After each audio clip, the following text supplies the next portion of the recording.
loading up the hearse, throw it in reverse. I come from the church of the Marvel Universe. Bodies getting stuffed in the bags. What's up, everybody? Welcome to the Cryptcast. I'm Mike. And I'm Brian. And we are coming to you from inside the Comic Crypt in Eatontown, New Jersey. And we're here, stuffed up, sick, miserable. I'm not. I am. I feel delightful. I'm just reveling in your misery. Having a child means I get sick all the time. Dirty children. Yeah, they're filthy. It's crazy. They're sticky all the time. It's awful. But anyway, we're here talking about comic books. And we're going to get right into it. Right into reviews? Yes, sir. All right, then. And we're going to start with last week. Last week was just brutal. That's starting strong, then. Right? Just Brutal is the title. It came out last week by Ignition Press. Written by Dennis Hopeless. With artwork by Bram Ravel. What a good name. Bram Ravel, right? Yeah. That guy's kicking ass wherever he is. Also, just like, name your kid Bram. It's like, oh, all right. Right. Just send him to school on his first day dressed like a Viking. Or, you know, kid. The guy who wrote Dracula. Sure. So yeah, send him to school dressed as a drunk Irishman. Just Brutal was ridiculously fun. Oh, I loved it. Yeah, colorful, dynamic. There's teenage boy frustrated with his family dynamic. His dad is a hero adventurer of types. Yeah, but he doesn't even really know that. The kid knows that the dad's out, like just missing, and yeah. Well, we get a bunch of scenes of like his dad being good and awesome at everything physical and stuff, like sports, and then like him and his mom split, and he's out doing whatever. He has no idea. Yeah. Because this book basically starts like a slice of life teenage like drama almost. Yeah, he's problems with his mom. His mom's remarried to a real dorky guy, and Gary Williams. Yeah, and Gary's a good guy. He just wants to be a pal, and the teen kid is just over it. He just doesn't have. I love how he only ever says Gary Williams. Yeah, he doesn't just call him Gary. No, he calls him Gary Williams every time. Yeah, and the sister is away at school. She was supposed to be away at school. Yeah, right? She's at college. Yep.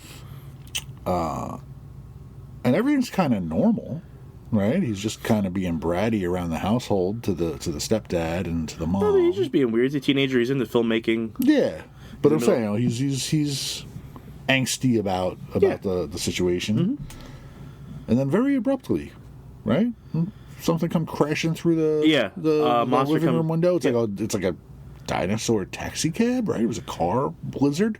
His dad and his sister come home first, and they're like, "What the fuck are you doing here? What's going on?" And then it then it barrels through. Yeah, but it's very fast paced when shit starts getting real weird. Yep. Because the dad's like some kind of superhero.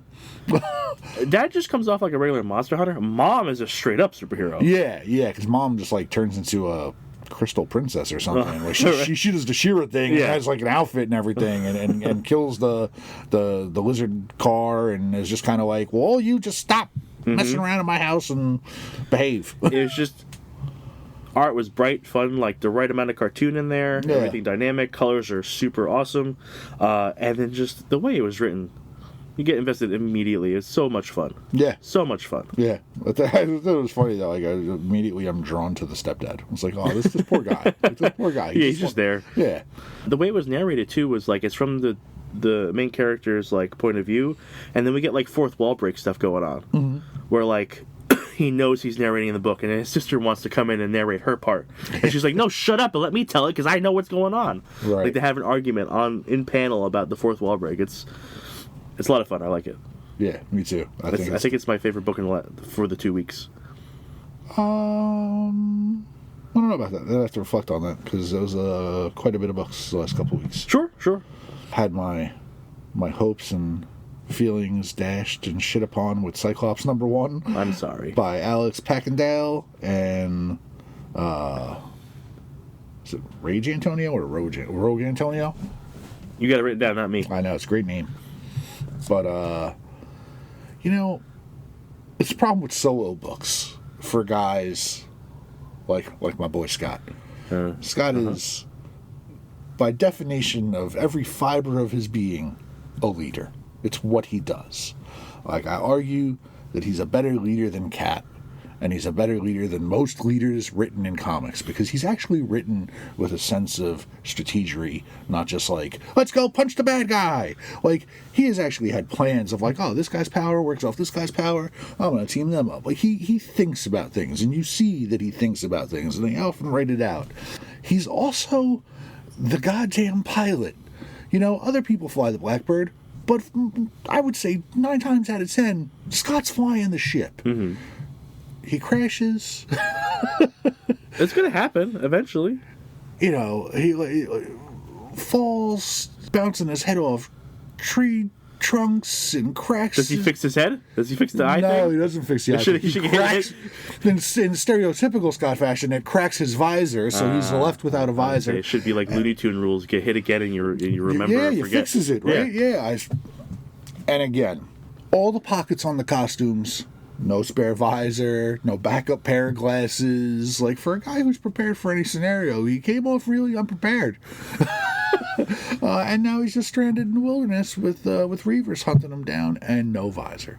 So, you know, I mean, granted, this is a Scott book. He's about to wow you with how he doesn't need his fucking optic blast. Sure. That's what he does. You know, it brings me back to Consequences when he had the helmet on when he was in prison. You know, and he couldn't use the optic blast, and the guys try to jump him in prison, and he kicks the shit out of the 6 guys. Mm-hmm. And the one guy's like, I thought optic blasts were your thing. He's like, that is my thing. He's like, that is my training. Right. And I was like, yeah, let's not forget that this guy fucking knows shit. Well, now he's also, you know, like, blind. Yeah. So.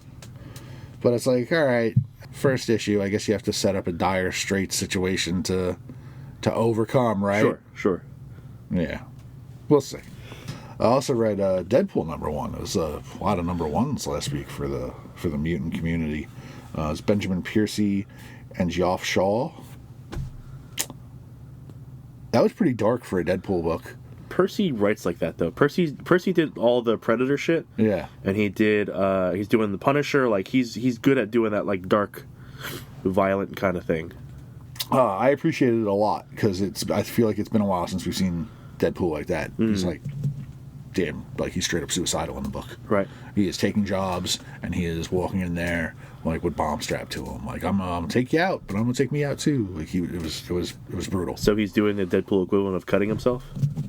Yes, something apparently happened to his daughter, and he is holding himself responsible in a terrible, terrible fashion. Uh-huh. But you know, it's also really, really fun to watch bad shit happen to Wade at this point. So yeah, sure, I'm okay with that. Sure. Guy shoots him in the fucking eye, like straight in the eye. He's running around half the book with just his eye socket just gooing.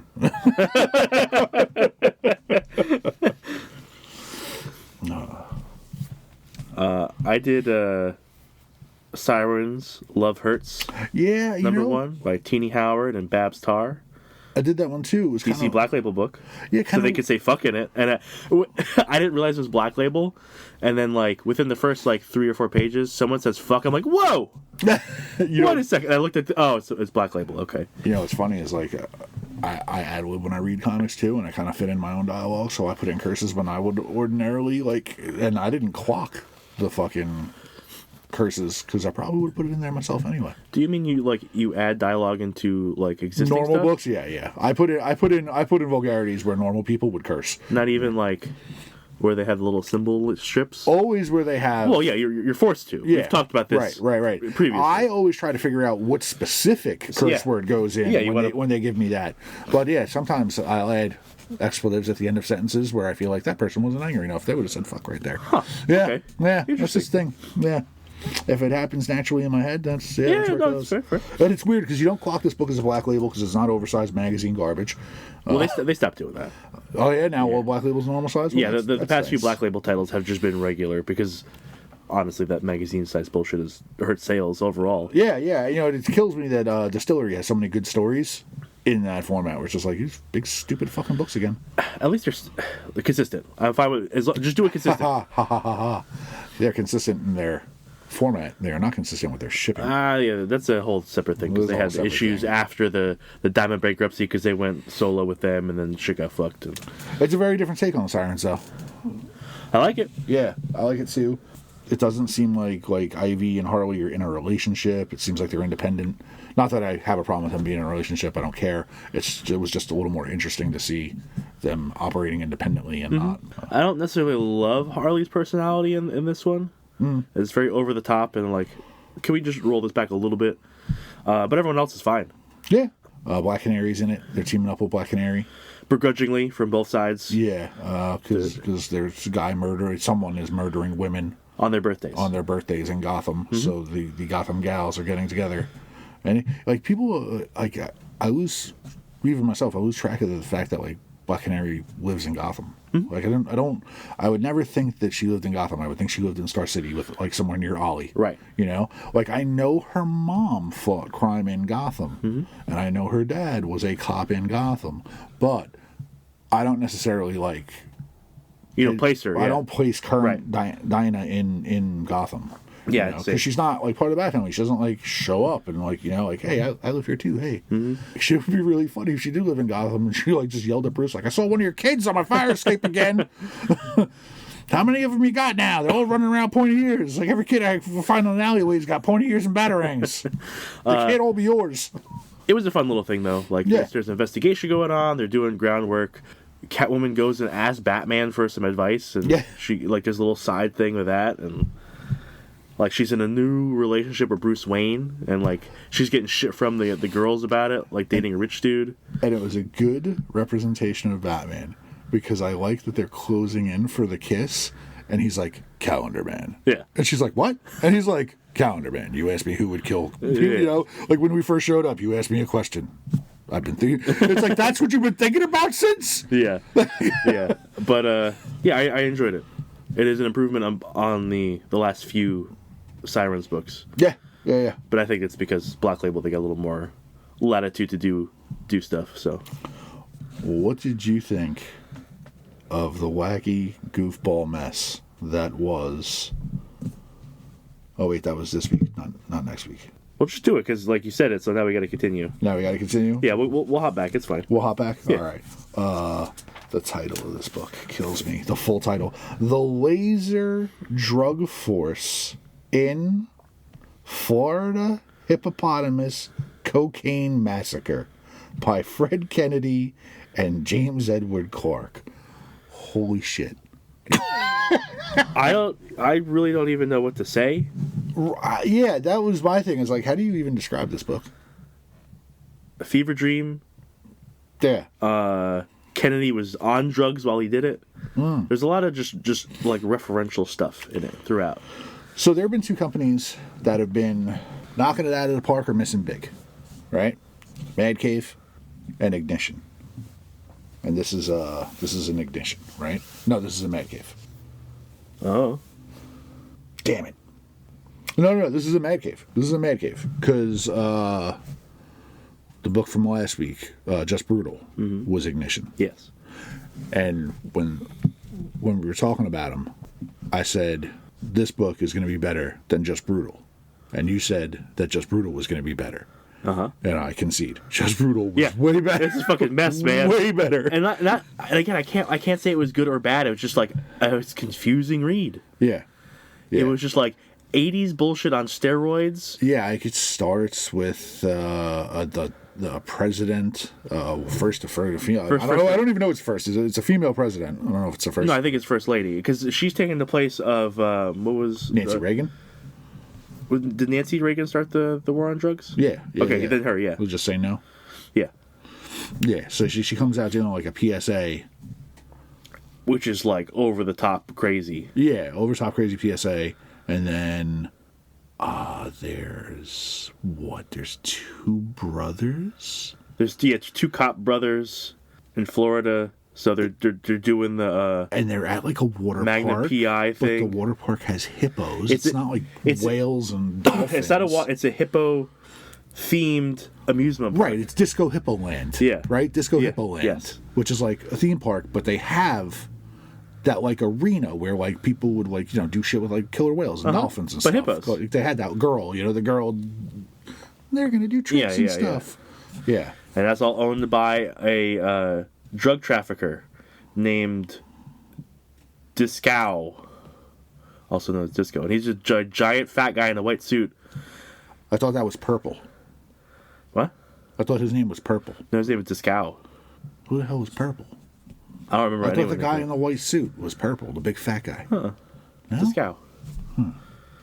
But he's super fat. He's gonna ride a scooter, but then he also has people like carrying him on the scooter. Yeah, just wild. And he's made up a new drug, Coke 45. Coke 45. And it's just super cocaine. It'd be fun if they had like a Billy D. Williams mascot for Coke 45. Yeah. But it was just, there's a bunch of anti-communist propaganda stuff in there, making fun of that stuff because of the 80s. Just 80s tropes galore, left and right. Yeah, I guess it's just an 80s satire book. But like to the extreme where it's like, we don't really care about story, we're just going to do this. Yeah. Like there's a point where like a dude's going in to save his brother who's been caught by the drug lord, and he shoots his Porsche off a jump, and then he's like in slow-mo gonna shoot, and like the three guys are at regular speed going, he's in slow-mo, we're in trouble, like what do we do? Yeah. And then he kills them all. He's like, oh, we should have shot him when he wasn't moving. It's crazy. Yeah. I think I'm going to read 80s shit. I'll stick with grommets. Yes. The thing is I have to read the next issue. Yeah. I'm It's insane. Yeah, I'm hooked for stupidity alone. I'm hooked. My favorite one, and it made me laugh out loud. Everything in here was really generalizing, but it made me laugh out loud. There's a SWAT team, and it's like a panel that goes across the entire page, and it's all the SWAT members going like, I'm only 2 days to retirement. Oh, you should see the sonogram I just got from my baby. Oh, I'm gonna get married in a week. Like, oh my kid. Like every single member has like something, and one of them goes, oh, we all have so much to live for, and then like 2 pages later, the whole thing blows up. But it's crazy. Yeah. Crazy. Back to last week? Sure. We both read, what was it, Barbarian Behind Bars. Yeah, Barbarian Behind Bars. Elliot Callan and Andrea Moody. I was underwhelmed. I wanted more out of it. For a first issue, it didn't give you a lot, but it was exactly what it was. It's 2 barbarians having a throwdown in the middle of like a city. Is it New York? I don't know if it's New York. Oh, it's a city. Pick a city. But okay, I think it's framed better like this. Our book starts at the end of another book series. Yeah. Where like we see the end of the final fight. Yes. And then the bad guy's dead and the good guy's triumphant, and then he gets some cuffs slapped on him because he's in a real world now. And we have a public defender, right? Who gets assigned to the case. And apparently she sucks at her job because previously she had walked out on a case. She threw her hands up and walked out of a courtroom. She doesn't suck at her job. She's a public defender, and the guy she was defending was such a scumbag she couldn't justify defending him anymore. Oh, she had a conscience. Yeah. Okay. Yeah. And that's why she quit. Yeah, she gave up on him. It's your job, man. You gotta do what you gotta do. I guess. And anyway, she goes in and she starts questioning the barbarian guy, and he speaks whatever the fuck he speaks. Yeah, it's a language that no one speaks. Yeah. Yep. So she's like, she goes out and she's like, tells whoever, but she's like, I need a translator. And he's like, sure, what language? And she's like, And that's kind of where it leaves off because we didn't make any headway with him. He is in the interrogation room. He is in the prison, right? Well, other than the fact that he's got like a magic head jewel. Yeah, he's got a gem in his forehead. Which he could use to teleport around. And he does that and he gets caught. Yeah, there's cool stuff going on. There's cool stuff, but cool idea. Yeah, they didn't give you a lot. It's just a very flat beginning, and it didn't grab me. Last thing I have for last week is Bleeding Hearts. Mm-hmm. New Vertigo stuff. But yeah, the return of Vertigo, DC Vertigo, Denise Camp, and Stipend Moran. It's a zombie story that breaks all the zombie rules, as you know. Like this, I think the main they don't reveal, but like it's pretty apparent that like one of the zombies' heart is still beating, and like all the other zombies are like, I still smell meat. Still smell like meat, and he's just kind of trying to hide it. It's weird because it's like a zombie story where someone got bit and they're trying to hide it. Okay. And he's like trying to hide the fact that he might still be alive. and it's the artwork's really cool. The main character is two best friends, Poke and Mush. Good right? names. Yeah. Poke is shortened from Mouse Pokes Golf Ball Out of Head Hole. Okay. Because apparently these zombie names are based on Sure. shit that happens. Whatever. And Mush is a shortened version of Mushrooms Grow Up All Over Like Little Forests, and this guy is covered in mushrooms. Okay.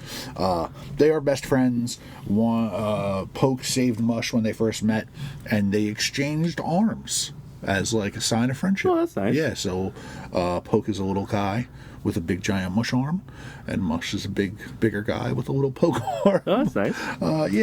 And they're exploring territories together because Poke was feeling the heat from other zombies, and he was feeling insecure because like he's got something personal going on, and he doesn't really want to talk to people. So they kind of fuck off to a suburb. And there's this thing apparently that zombies love suburbs.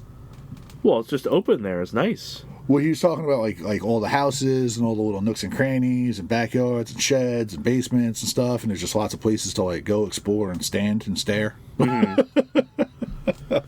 Yeah, and they stumble across looks like a teenage girl and a kid who are alive, and that's where the book ends off. Okay.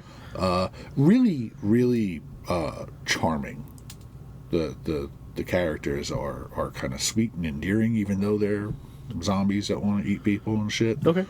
But Mush has a toe full of pockets, a pocket full of toes that he keeps munching on. Okay. Yeah. Yeah, sure. And he's concerned for Poke. He's like, hey man, like maybe you need to eat. And he gives him a toe, and he's like, yeah. He's like, so I like soft chewed a toe for an hour, and I still kind of felt kind of sick. So this doesn't sound like a new concept for me. Do you remember the movie Warm Bodies? No.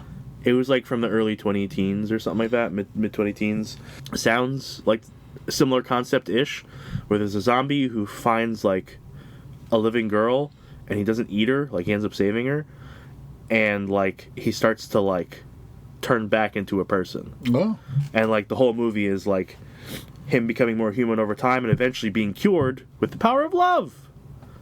Love can do anything. Yeah. It's crazy. But they also had like a whole zombie society on the outside, and the zombies would talk to each other, and it was all just very like normal shit going on, and there was like a human settlement, and they had to like.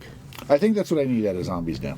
I need it to be different. I can't deal with like Walking Dead shit anymore. Yeah. Like, I'm over it. So it's a cool concept. It's just like I think it's riffing on that idea. Sure.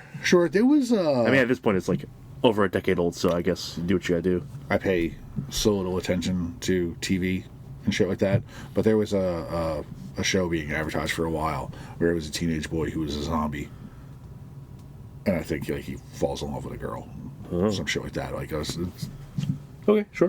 being advertised for a while. I was like, maybe I'll watch that, and I was like, well, you don't watch anything. On to this week, well, except for Florida Hippopotamus Cocaine Massacre. We already covered the only that other one. thing I had from last week was Hank Howard Pizza Detective. The Two Hollywood's number 2. That's number 2, right? Yeah. And it's the last one. Oh, it was only a 2-issue thing? Two-parter, yeah. Wow. That's rare. It just ties everything up. Okay. Yeah. Like, still enjoyable? The jokes are still funny? I think the first issue was definitely better. Yeah. But you got to watch a drug bust in an Outback Steakhouse equivalent, where a dude gets thrown in a fryer and a kangaroo kills a bunch of people. Oh, shit. So, that's it. Yeah. All right. But don't worry, Hank got his job back at the Pizza Detective Agency. I was concerned. Uh-huh. Yeah, this week. The Muppets Noir, number 1, by Roger Langridge. Doing everything. Doing everything. Writing and artwork. And lettering. By everything. Dynamite. It was alright. Yeah, it was alright. I didn't have high hopes, but I had higher expectations than what I got. Just lots of little gags.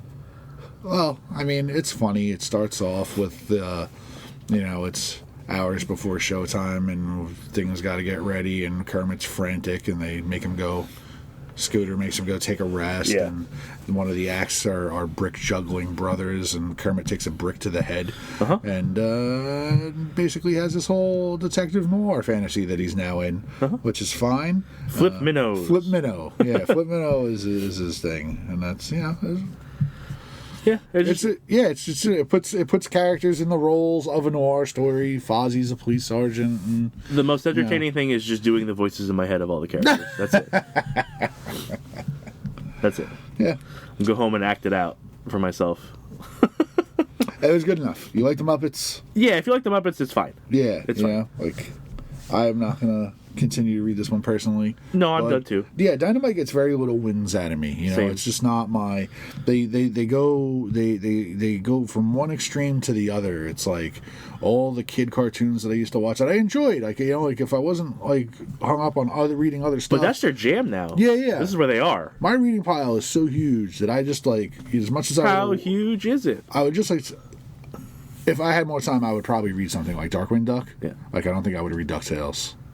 I don't think I would read, Lion King or anything else like that. It would have to be something specific. Like I mess with the Disney adaptations here and there, but yeah, otherwise. Yeah. Like, if they did a Gizmo Duck, maybe I would check it out. Like, but it'd have to be, it'd have to be written really well. They'd have to be doing something really cool in it to hold my attention. But other than that, the opposite end of their spectrum is like Red Sonja and Vampirella and shit like that. And it's like, I don't really read that stuff either. Yeah. Yeah. So Dynamite, like, it's got to be big for to stay on the reading list. It's got to score big. Just out of obviously not like I don't read much of it. Like I said, I mess with Disney stuff sometimes.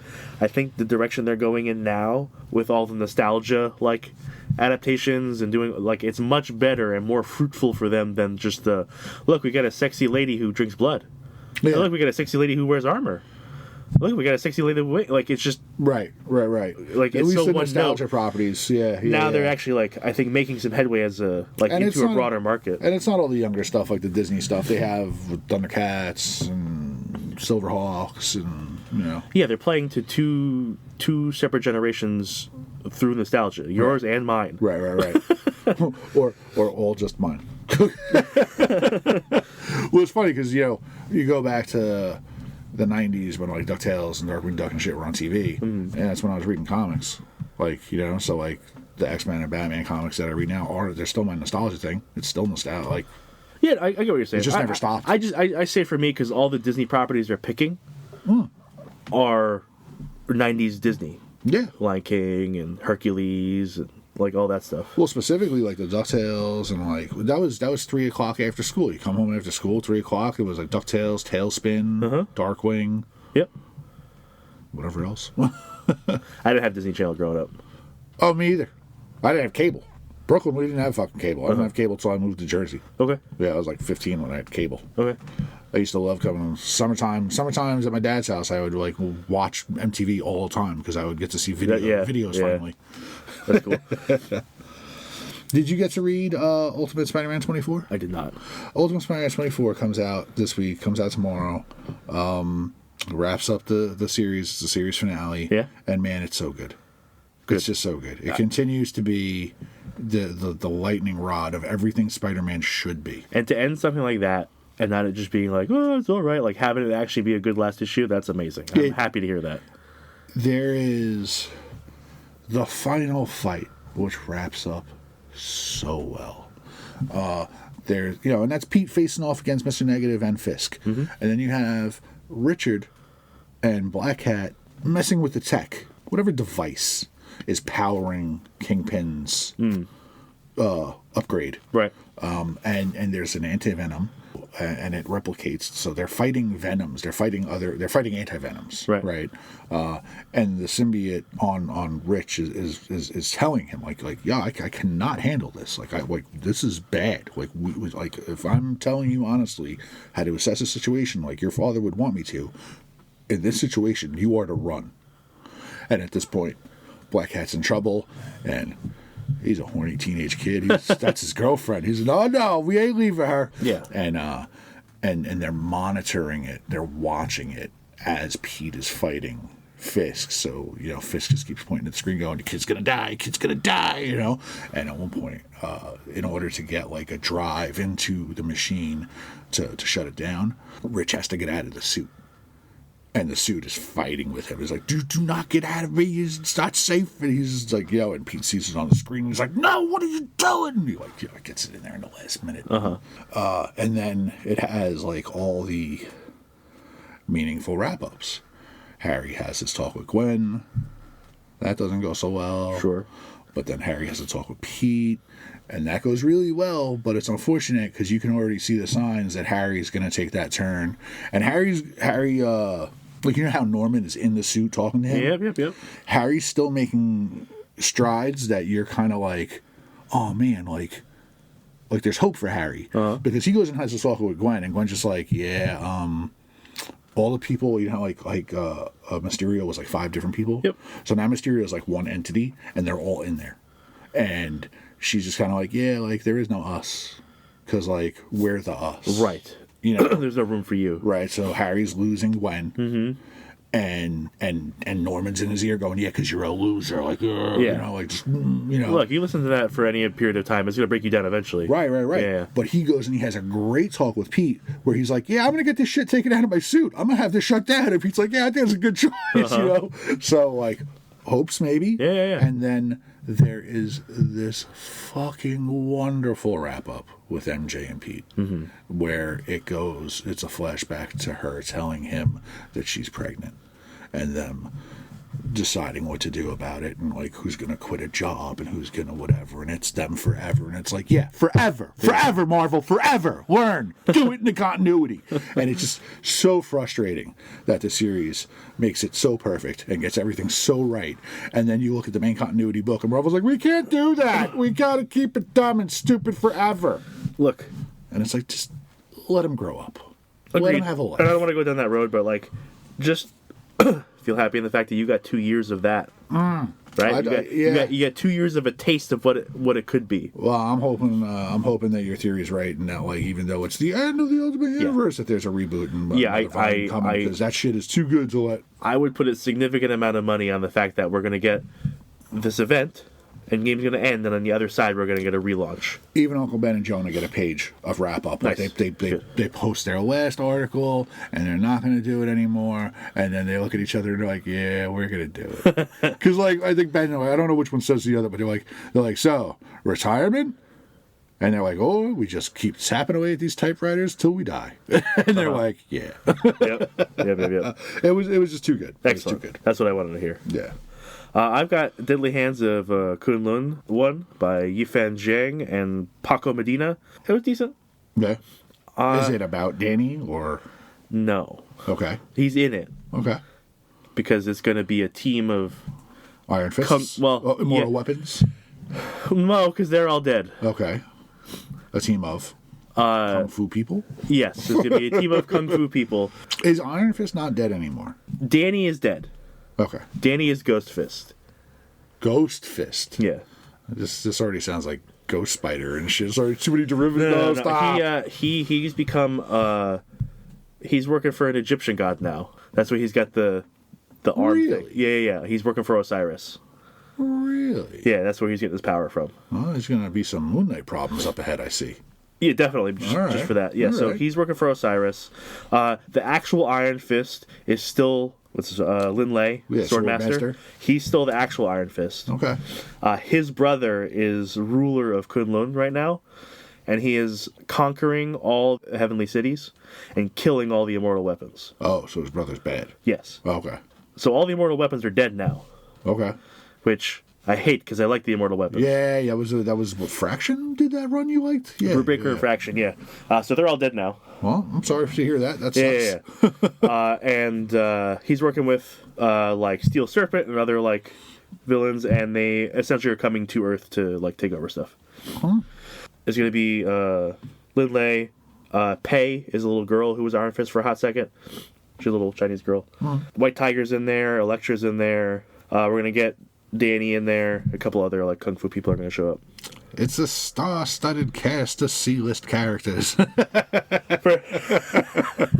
If you're into that universe, it's Sure, pretty cool. yeah. Other than that, like, why would you care? It was decent. Loki's there too, and he's playing. What? He's playing a game, yeah. One of these things is not like the other. Lin Lei's brother is like talking to Loki, and then Loki shows up and he's behind Osiris when Danny went to go talk to, like, it's all interesting. I don't know why Loki's there, what his deal is, but it was like you almost making me read Null because Hell is in it. Yeah, I have to.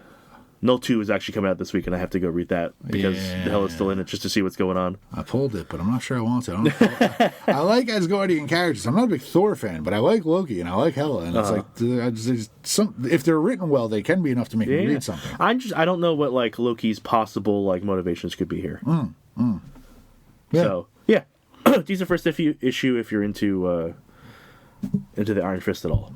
So cool. Trying to figure out what to talk about next. Oh, well, yeah, whatever. Take your time.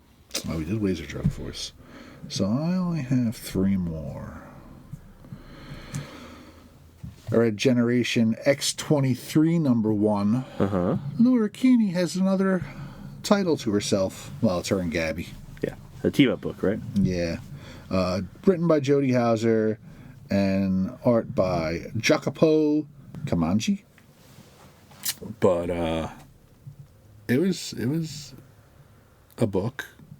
Cool. The artwork was good. There's like some time shit going on, and it's hard to explain because like they don't explain it very well. Like this kaleidoscope of colorful fragments kind of like shows up in the middle of the street amongst, of course, an angry mob of mutant hating people. Always. Right? But like different shards of the kaleidoscope are in different time periods. That explains the one variant cover then. Right? Where there's like people, like one person, parts of their body are in different, like my right arm is a baby. But like the left of me is like 90 years old. And it was really weird. Like there are bodies laying on the ground. Like, yeah, it's awful. Yeah, it's really weird. And Laura thinks it's Caden. That someone is trying to weaponize Caden's time freezing ability. Sure, I can see stuff. that. Yeah. I'm a big fan of Caden. And she's, if you people out there don't know, she's a character from NYX, the original series where X-23 shows up. And her biggest claim to fame is that she's X-23's best friend who never shows up in books, which is why X-23 is so angry she doesn't have any friends. My best friend is someone that barely exists. Like, she's been in 3 arcs that I know of since her creation. Yeah, it doesn't show up very often. And she's a fun character. She's a cool character. And they just made Tempest anyway, who also had time powers. Yeah. And she was more interesting. Yeah. Well, Tempest had the fortunate situation of being on an X team in an X book and being fleshed out as a character. Right. Where Caden got a 3-issue mini and then a 5-issue mini and then she was in 2 issues of an arc. And it was just like, she didn't get utilized enough. Agreed. They break into a facility that looks a lot like a prison. It is guarded by a bunch of X-23 robots. I don't even understand why you have X-23 robots. Like, I don't understand Wolverine robots unless you're making them out of adamantium. Like why do you have the claws if they're not? The branding's cool. I guess, but like they all have the 2 claws, so it's like definitely supposed to be. And they're robots, but they have like hair, like they're supposed to be versions of her, clearly.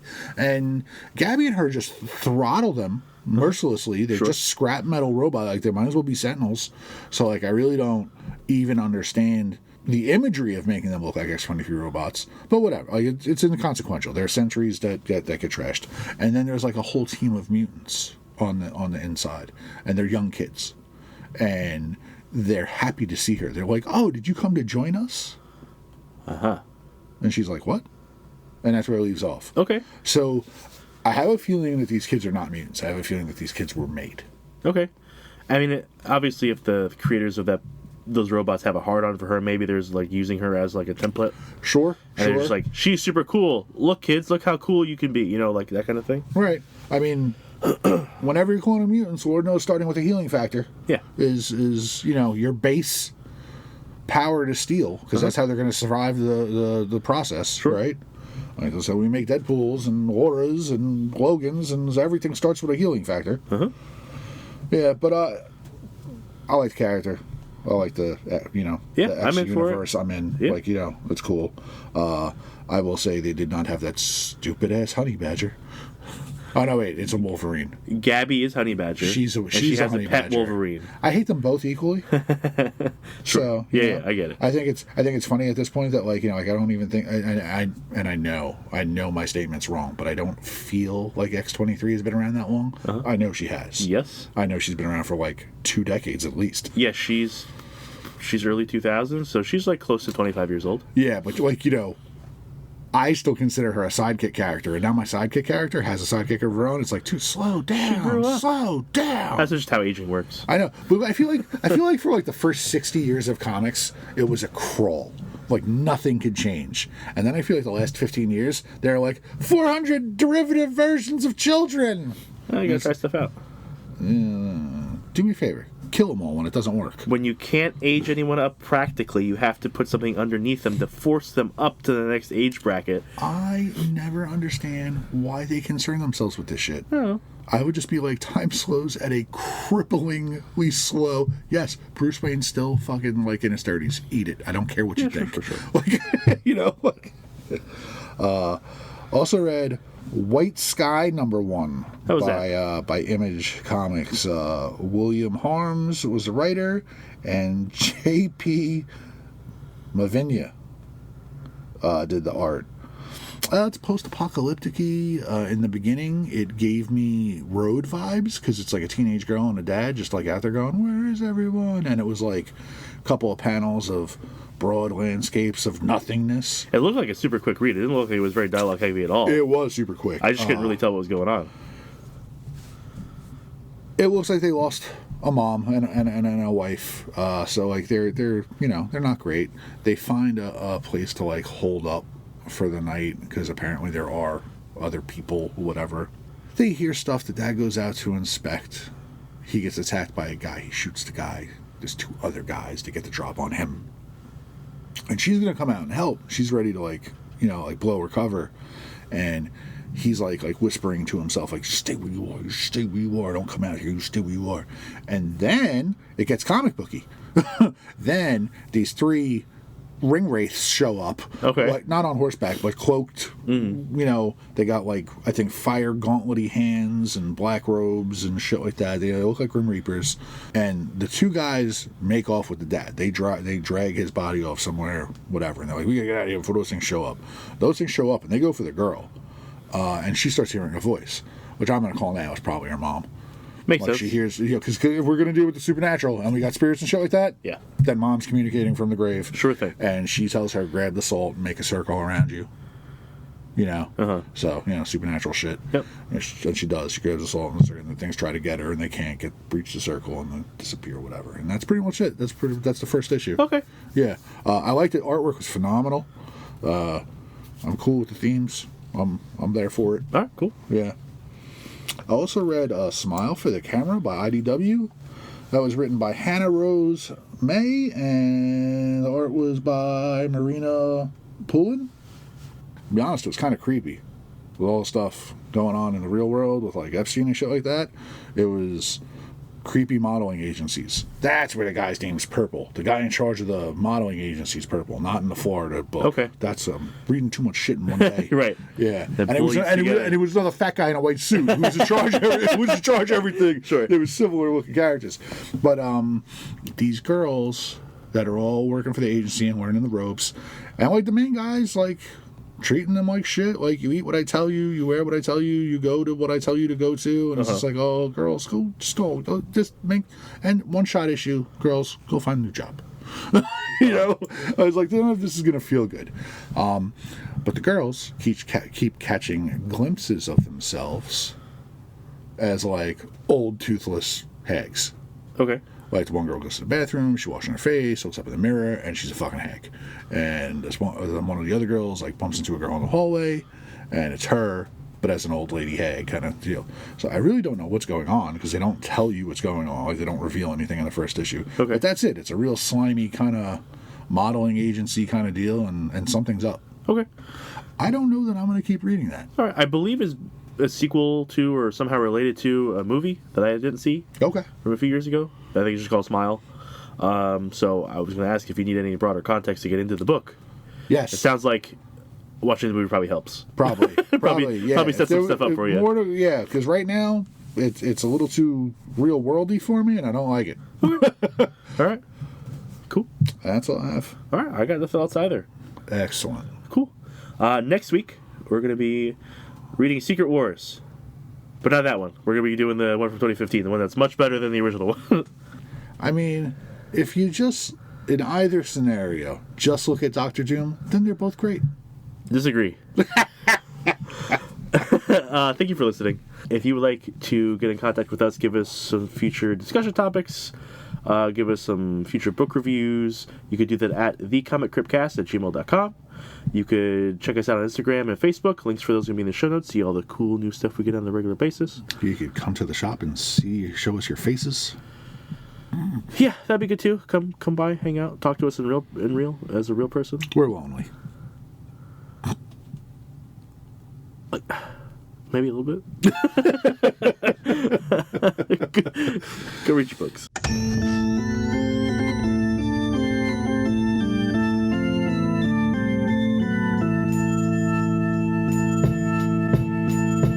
We loading up the hearse, throw it in reverse. I come from the church of the Marvel Universe. Bodies getting stuffed in the bags like comics. The hardcore get it while the soft bitches vomit. I came to this earth on a radiated comet. Now the planet is in perilous danger because I'm on it. Fly super villain with the superpowers in me. Got the red issues and all my shit is minty. Body like Ben Grimm, suckers I be beating down. Look around and we be found chilling out in Eaton Town. I'll be at the comic crypt stacking up the kryptonite. Doomsday and Superman every time I grip the mic. Dark Phoenix overloading, supernova sunspot exploding. I'm the Punisher reloading Bobby Drake when he's frozen. Storm forming ominous clouds over the ocean. Working with Professor X to master my emotion. Have you posing in the box whether you know it or not. I'll easily bag your bitch like Logan did to Scott. Mr. Sinister plots when I administer shots to clone gene from a jeans. Then this shit'll get hot like Inferno. Burn slow, humans are ash. God loves man kills in the days of future past. Now I'm working on a science lesson. Me and Brian Stratton, a rat in a cage who can't stop buying X-Men. Like a flower.